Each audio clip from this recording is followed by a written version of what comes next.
Indonesia sekarang ini memang sedang banyak mendapat sorotan terutama dari media-media asing. Sesuatu yang membuat tim Garuda ini diketahui cukup banyak mendapat tawaran uji coba. Akan tetapi, kita semua tahu kalau fokus PSSI saat ini adalah round 3 kualifikasi Piala Dunia 2026 zona Asia. Dan semua laga FIFA Matchday di tahun ini sampai paling tidak pertengahan tahun 2025 hanya untuk kualifikasi ini. Itulah kenapa wacana yang sebelumnya digaungkan Pak Erick Thohir untuk mendatangkan tim kelas dunia ke Indonesia sedikit terhambat. Dan sebenarnya, dilansir dari Kumparan, jika timnas Rusia sendiri kabarnya ingin melakukan pertandingan persahabatan melawan Indonesia. Tentu saja ini sifatnya bukan laga resmi, karena timnas senior Rusia sendiri masih di-ban FIFA dan UEFA gara-gara konflik Rusia dan Ukraina. Jelas bagaimanapun, ini bisa jadi hal positif, apalagi untuk persiapan bulan September nanti. Dan konsepnya bisa dilakukan ketika melakukan training match melawan Tanzania beberapa waktu lalu. Di sisi lain, media Vietnam, Soha, entah kenapa menyebut Sinteyong sebagai pelatih bertangan besi. Sesuatu yang kemudian seolah mendapat penolakan dari Tom Haye yang mengungkapkan sisi lain Coach Shin, dan ia pun cukup dibuat kaget akan hal tersebut.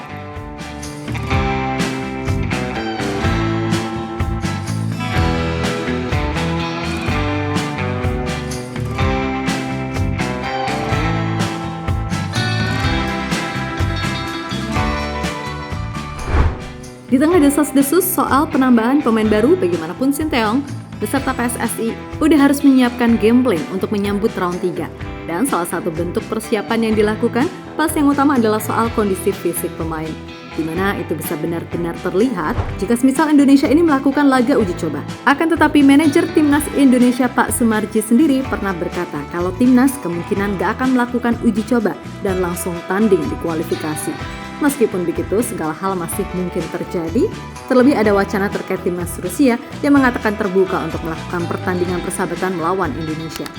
Menurut Communication Service Federasi Sepak Bola Rusia, Ekaterina Grisenkova, Federasi Sepak Bola Rusia memang tengah melakukan komunikasi dengan banyak pihak untuk menggelar laga uji coba dan salah satunya adalah Indonesia. Nah, sebenarnya wacana ini udah disampaikan sejak 2023 silam. Namun melihat status timnas Rusia yang masih dalam pembekuan FIFA dan UEFA, membuat Indonesia harus benar-benar memikirkan matang-matang terkait hal ini.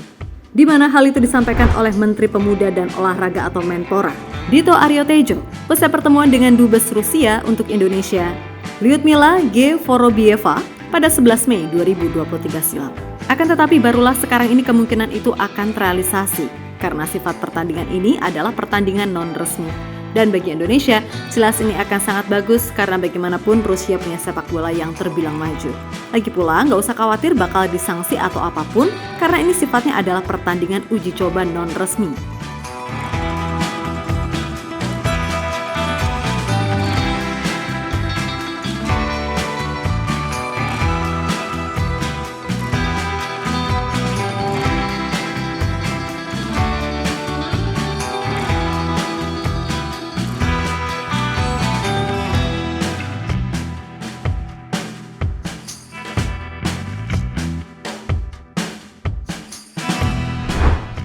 Di sisi lain melihat perkembangan timnas Indonesia sekarang ini, jelas sedikit banyak kita harus berterima kasih dengan Sinteyong yang mampu mengubah banyak hal-hal, baik itu fisik, mental, dan pastinya hal teknis lainnya. Akan tetapi menurut media Vietnam Soha, Sinteyong adalah sosok bertangan besi yang dinilai terlalu kejam bagi pesepak bola Indonesia. Tidak cuma soal latihan fisik yang dianggap brutal, tetapi juga ketegasan-ketegasan lainnya yang bahkan dinilai lebih ngeri dari Park Hang-seo. Kemudian Soha juga menyoroti lagi pemain-pemain Indonesia yang dinilai berbakat dan masih muda, tapi udah jadi korban dari Sinteyong.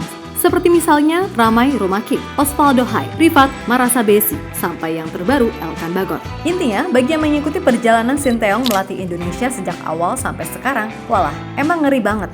Dan kalian bisa lihat sendiri jejak-jejak digital yang udah tersebar di nyaris semua platform sosial media.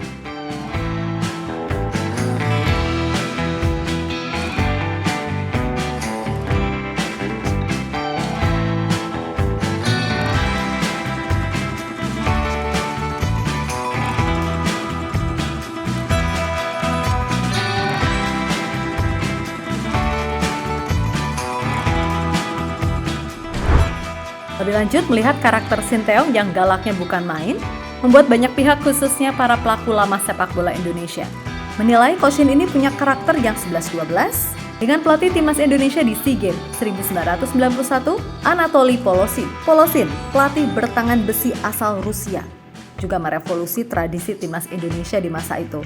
Yap, alih-alih fokus ke sepak bola indah, pria kelahiran 30 Agustus 1935 ini lebih mengedepankan kekuatan fisik yang pernah diaplikasikan pelatih asal Belanda, Will Curver, untuk timnas era 1970-an. Mantan penyerang timnas Indonesia, Widodo Cahyonoputro, menceritakan soal betapa gilanya gaya latihan Polosin ketika itu. Yap, saat masa persiapan menuju SEA Games 1991, Polosin menempa fisik para pemain timnas Indonesia dengan keras. Bayangin aja, selama 3 bulan, fisik seluruh pemain digenjot dengan materi latihan di luar batas kemampuan para pemain. Di mana pemain sampai muntah-muntah dan sampai ada yang kabur dari pemusatan latihan. Nah, soal yang kabur-kabur ini loh, kalian tahu kok siapa salah satu orangnya? Ketika itu, kami memang dipersiapkan jauh-jauh hari, hampir 3 bulan. Ada sesi latihan selama 3 kali dalam sehari selama 2 pekan, kalau tidak salah. Sangat luar biasa. Waktu itu fisiknya sangat luar biasa. Maklum, pelatih dari Eropa Timur jadi mengandalkan fisik. Waktu itu sepak bola memang mengandalkan power. Beda dengan sekarang, selain power, ada taktikal dan kombinasi. Kalau dulu, yang penting bisa lari dan itu yang ditempa. Kata penyerang timnas Indonesia di SEA Games 1991, Widodo Cahyonoputro kepada bola.com. Nah, apa yang diutarakan oleh Widodo nyatanya kurang lebih sama dengan apa yang diutarakan oleh wingback timnas Indonesia di SEA Games 1991, yakni Kas Hartadi. Menurut saya, kami waktu itu dalam persiapan kerja keras sekali. Kalau fisik tak bagus, bisa keteteran sama Thailand di final. Karena fisik bagus, kami bisa imbangi permainan Thailand dan kami lebih beruntung di babak adu penalti. Tutur Kas Hartadi kepada bola.com. Lalu ada Sudirman, pria yang pernah menjadi pelatih Persija itu bahkan menyebut metode latihan Polosin sangat gila dan itu cukup membuat banyak pemain frustasi ketika itu. Saking capeknya, kami sampai malas mandi. Bahkan pemain seperti Fahri Husaini hingga Jaya Hartono tidak kuat dan memilih mundur. Saat latihan dengan menaiki gunung, Kas Hartadi sampai menangis. Dia bilang, bal-balan opo iki, kok pakai naik gunung segala? Tutur Sudirman. Mengenai Polosin, dilansir dari bola.com. Ya, berkaca dari hal tersebut, maka bisa dibilang apa yang dilakukan oleh Koshin sekarang ini adalah bukan hal yang baru. Sebab bagaimanapun, untuk bisa mencapai top perform, pesepak bola harus punya fisik yang sesuai dengan standar yang ada. Dan kebanyakan, pemain-pemain di Liga Indonesia belum mencapai itu. Sehingga wajar jika di awal-awal Koshin menyebut jika pemain timnas cuma kuat main dengan intensitas tinggi selama 20-25 menit setelah itu KO.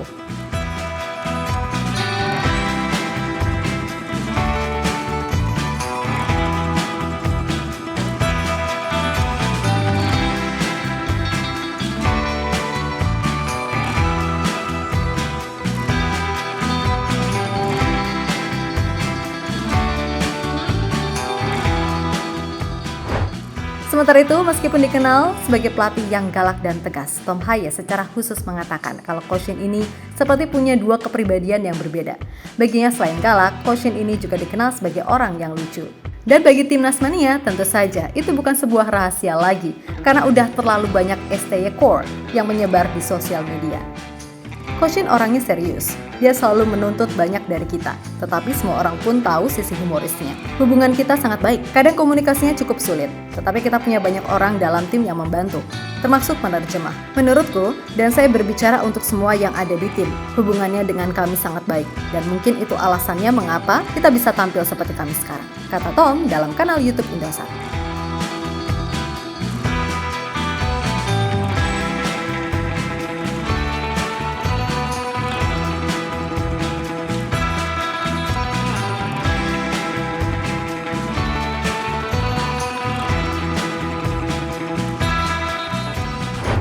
Ya, berkaca dari segala hal dan komentar tadi, sebenarnya semua metode keras yang diterapkan pada akhirnya kan membuahkan hasil. Bersama Polosin, fisik pemain timnas Indonesia di masa itu mengalami peningkatan drastis, di mana pelatih asal Rusia itu bisa membuat pemain berlari menempuh jarak 4 km dalam waktu 15 menit saja. Lalu standar VO2 max pemain pun sudah sesuai dengan pemain Eropa. Dan latihan keras serta fisik yang diterapkan Polosin pada akhirnya mampu membawa timnas Indonesia menjadi Raja Asia Tenggara dengan catatan tak terkalahkan sepanjang SEA Games 1991 untuk kemudian meraih medali emas. Lalu di bawah Sinteyong, sekarang kita bisa lihat para pemain timnas Indonesia bisa main dengan intensitas tinggi selama 90 menit, bahkan ketika melawan tim-tim kuat Asia. Kemudian beragam prestasi dan sejarah yang dibuat Coach Shin bersama tim Garuda, sekali lagi menjadi bukti jika progres ini nyata adanya. Untuk itu, agak tolol aja kalau masih ada yang bilang Sinteyong gagal.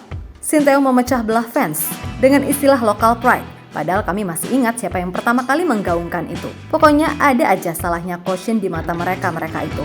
Bahkan ketika mungkin misal Indonesia lolos Piala Dunia pun pasti juga dicari salahnya. Dianggap hanya bergantung naturalisasi lah atau apalah. Woi ngaca, kalau pemain naturalisasi kita sehebat itu, mereka udah main di timnas Belanda karena mayoritas kan dari sana. Tapi karena kualitas mereka untuk level Eropa masih tier 2 atau 3, alhasil mainlah mereka di Indonesia.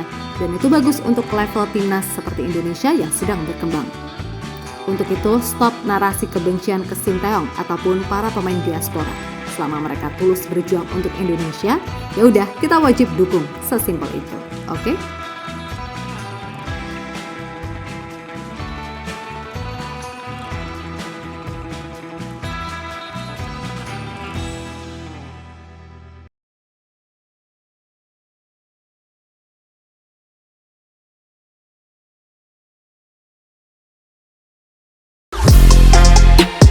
Halo, izin iklan sebentar ya guys. Jadikan ruangmu bernuansa timnas. Temukan beragam poster dinding, sepak bola dan timnas dengan desain menawan, kualitas premium dan harga yang tidak akan menguras kantong. Segera klik link Shopee di deskripsi video ini dan dukung timnas dengan sepenuh hati. Mulai dari dinding rumahmu.